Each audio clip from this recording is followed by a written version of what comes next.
We had Chris Bliley on the case for this one, and it feels like a lot of energy going for Monroeville right now. They've got the good vibes going, don't they?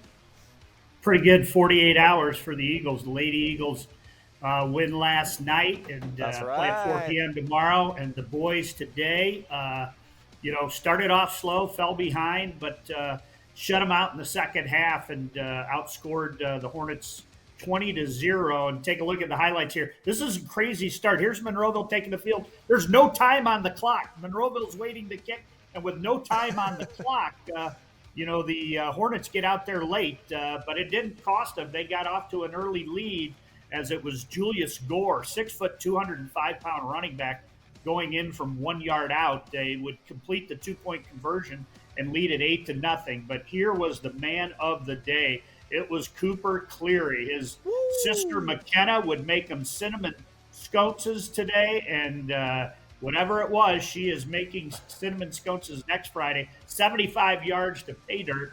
That would cut the lead to 8-7. Here we would have Monroeville, a throwback play, and the big man, Darnell Jackson, 5'9", 225, rumbling, bumbling, and stumbling all the way 60 yards for the defensive score. A little dance there at the end, and Malvern would have their last lead at 14-7.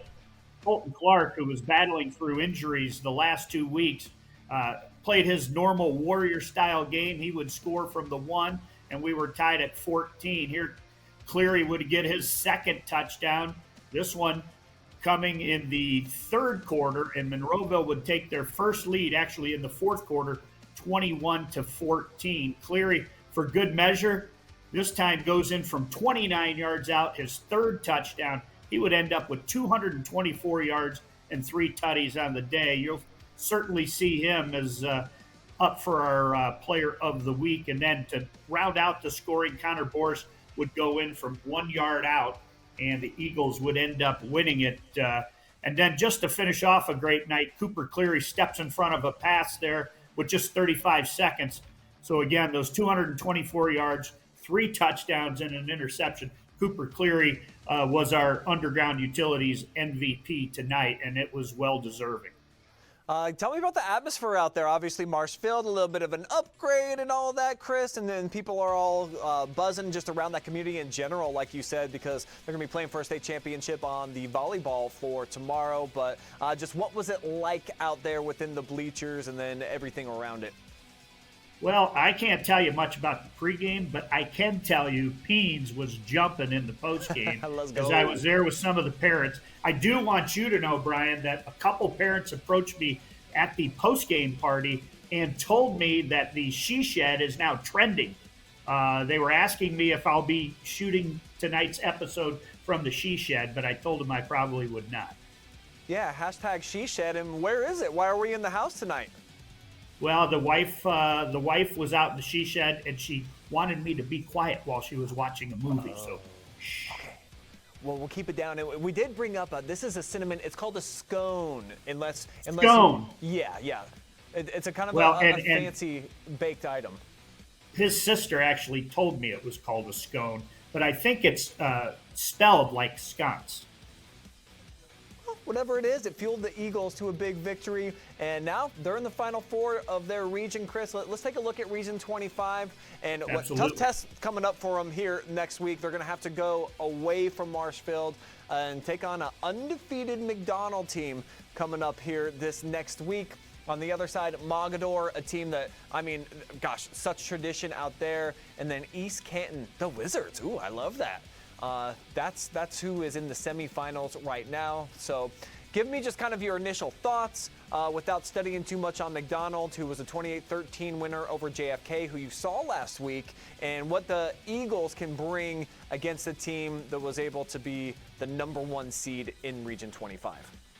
Well, I really think, and when I saw this bracket, if we have a healthy Colton Clark, I think Monroeville goes into McDonald and beats the 1 seed next week. I don't think there's a big difference between the two teams.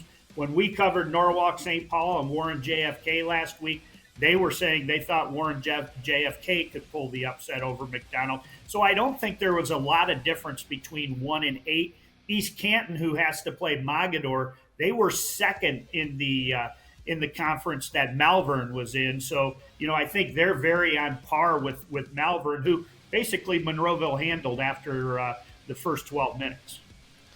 Yeah, that's a great point, and I'm checking it out right now here too. I see the Western Reserve went down tonight. I see 42-6. I got a couple of text messages today just saying that they thought that they really had a good chance, and then Hopewell Loudon might just be a different creature entirely. But you were kind of our Firelands Conference guy, so just one team standing here, and it looks like it's going to be the Eagles, and we're giving them a pretty good shot in that regional championship game.